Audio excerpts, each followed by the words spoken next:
welcome back to the channel. Excited tomorrow to host a few friends to play mahjong here in my apartment. So I just went to Whole Foods to have some snacks for my friends, and I'm gonna teach them to play Cantonese style mahjong, which should be fun. I'm excited to show you guys what I prepare for that. I actually am gonna start today because I'm going to make a cremolata, which is kind of like an ice cream sorbet granita mix, and I'm gonna be making plum. So I'll take you to the kitchen. I'm just doing some makeup because I'm going to film some videos for TikTok. I actually did want to chat with you guys about something that I've been thinking a lot about, especially since I've started this channel. I've been posting on TikTok since like college. So I think I started in 2021 and I went viral like pretty quickly into posting, and I was super loyal to that platform for years. I didn't even have a public Instagram until a year ago, a little bit over a year ago.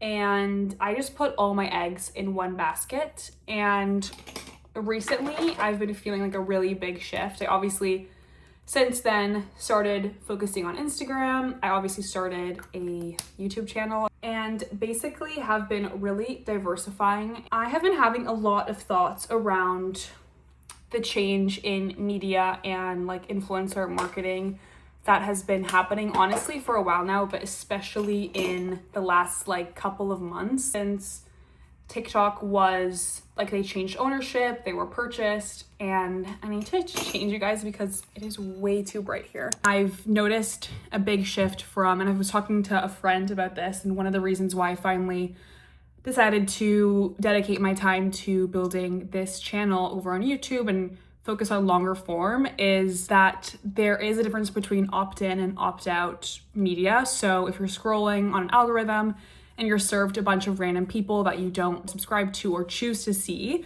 you are much less likely to care about what they have to say and be invested, versus if you're actually like reading someone's Substack and like paying for a subscription, actually spending time watching a long form video, you were actually opting in. And I think this mentality that we were in for so long in the influencer culture was mass, like volume, like follower count mattering and being viral being a good thing. I think now it's much more about smaller audiences that are like super invested in what you have to say and believe in what you're doing.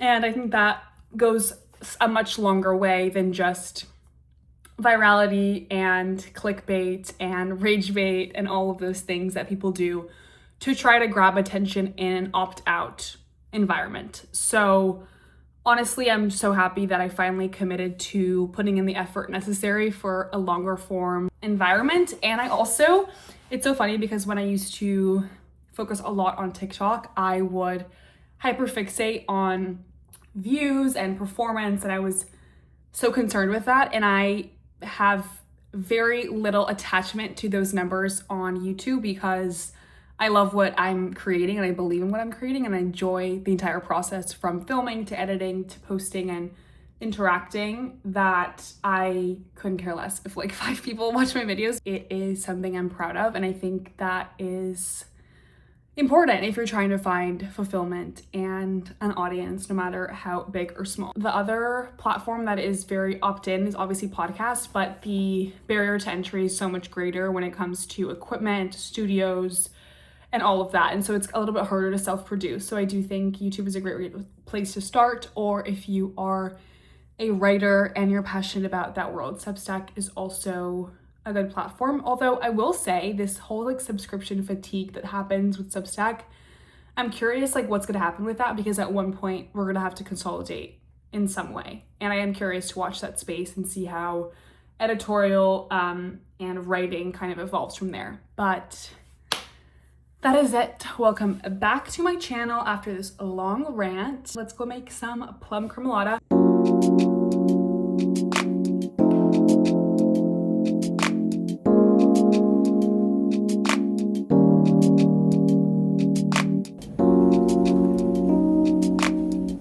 The plum crema latte base is ready. Let's give it a little try. It's nice and sour in a good way, not too sweet. I think it'll be lovely with the panna on top. So let's put this in the fridge to chill until tomorrow, and I'll make the panna, which is so easy. It's just whipping cream and sugar.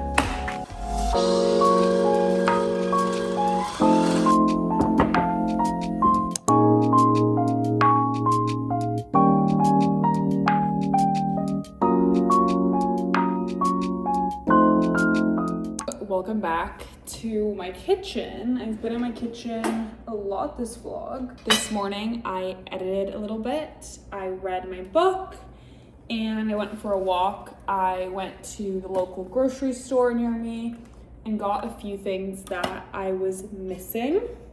And now we're gonna have a little bit of a snack and then hit the gym. These days, my workout routine has consisted of hot Pilates once a week at Fuse House, and then 3 or 4 other days of lifting and a little bit of cardio.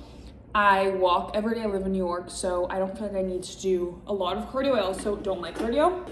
So I'll do max like 30 minutes of like higher heart rate cardio a week, which is probably not good, but I love either the Stairmaster or the row machine.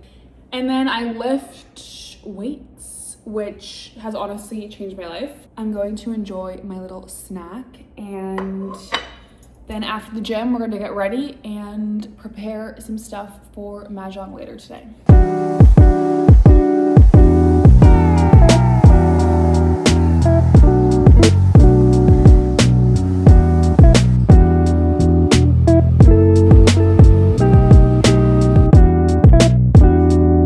Making some smoked trout dip, copycat from one that I had at Stissing House that was so good. I already made another bite that was Gouda and chutney, which I'll show you guys. So I have 2 little snacks for while we play mahjong. I actually wanted to circle back on what I was chatting about before, about how much I've noticed the creator economy kind of shifting away from what it was for the last few years. And honestly, this has been like a greater thing that I've been noticing a shift in, just about work in general. I kind of grew up with this idea that careers were like defined by just doing one thing and doing it really well and kind of like climbing that ladder. And in the last like few years, especially since AI has like grown so much, I feel like that fantasy like doesn't exist anymore. And something I think about so much these days is like how to actually build wealth in this environment. Every day it seems like there's something new and something scary happening in the world, and I feel like it can feel very confusing. I think this pipe dream of not working in corporate America and being your own boss and being a business owner is so glamorized on social media, at least social media that I see.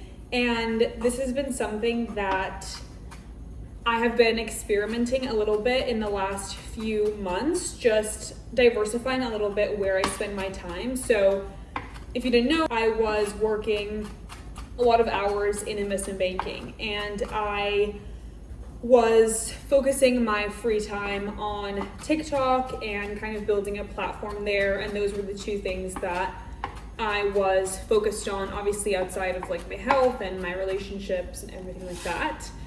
And since I've shifted into a more normal work-life balance situation, I have kind of opened the aperture of where I'm focusing my energy. And if you do follow me on TikTok, I wouldn't say taken a step back, but I definitely have deprioritized it a good amount, just because, I don't know, it's the same thing I was saying before of like putting your eggs in one basket. And I have begun sort of exploring more of like the entrepreneurship route. And I have to say, I always thought that you just needed like disposable income, and starting a business was like the easier thing to do because you were doing something that you really believed in and you were on your own boss, yada yada yada. But although it may sound obvious, I think I really underestimated what truly goes into it. I was toying with the idea of a more capital intensive project and then a tech project, and I think I just had a very cursory expectation that one would have such a lower barrier to entry, especially nowadays with Claude Code and how easy it seems to be to build something. But the investment and amount of capital you need is like actually very surprising to me. And that's been like such an interesting exercise to have because I've learned so much just in this exploratory process. If that's something that you're curious about, I think this is a great time to just try and explore because there is so much to lose. I feel like that's kind of been my read of how everything has been changing. But it is a little bit overwhelming to feel like you have to figure it all out. I think coming up on my 25th birthday, something kind of shifts, and I feel like I've just approached things very differently. I'm eyeballing everything, but I have smoked trout, chive, shallot, cream cheese, sour cream, salt, pepper, and then I'm gonna add some dill. I actually think I want more chive because I want it to be a little bit more green. I'm curious if anyone else is kind of in that phase of like figuring out what they want to spend their time in. And I think what I've learned about myself is that I really, really thrive in having a lot of different things happening at once. When I was like all in on a all-consuming job that like took over my personal time, it was frustrating to me because I really wanted like the freedom of being able to pick up projects and shift tasks. And I know not everyone has that personality type and that work type, but I'm definitely more of like someone who enjoys variety. Honestly, I wouldn't have changed anything. Like I think if you do have the opportunity to work on the advisory side, and you're interested in business, it's like such a good like thing to do in the beginning of your career. But I definitely think it's nice to have both because you kind of get the full picture, and I've been learning so much recently. And I'm also very grateful to have time to like dedicate to other things. So that's kind of where I've been at. I love the smell of dill, like Swedish food and Norwegian food, like all the Scandinavian food that has a lot of dill. It's just like so fresh. Here is the setup. We have all the different suits and different tiles, as well as a little translation guide because these tiles don't have the numbers in English. And then we made crackers with Gouda and a little bit of mango chutney. This is the trout dip with salt and vinegar chips and roe. And then we have some pet nat. We're already looking like Easter over here with our decor. Thanks for spending another weekend with me. I just got my Rest and Digest Dr. Stolberg tea. I'm going to lay down and get some editing done. I want to go to bed early. I really enjoy the days that I'm able to get up a little bit earlier before work and do some stuff for myself before jumping into the day. If it's only 8:45, I honestly want to be zonked by 10:30. So I'm going to put in a little bit of work before that.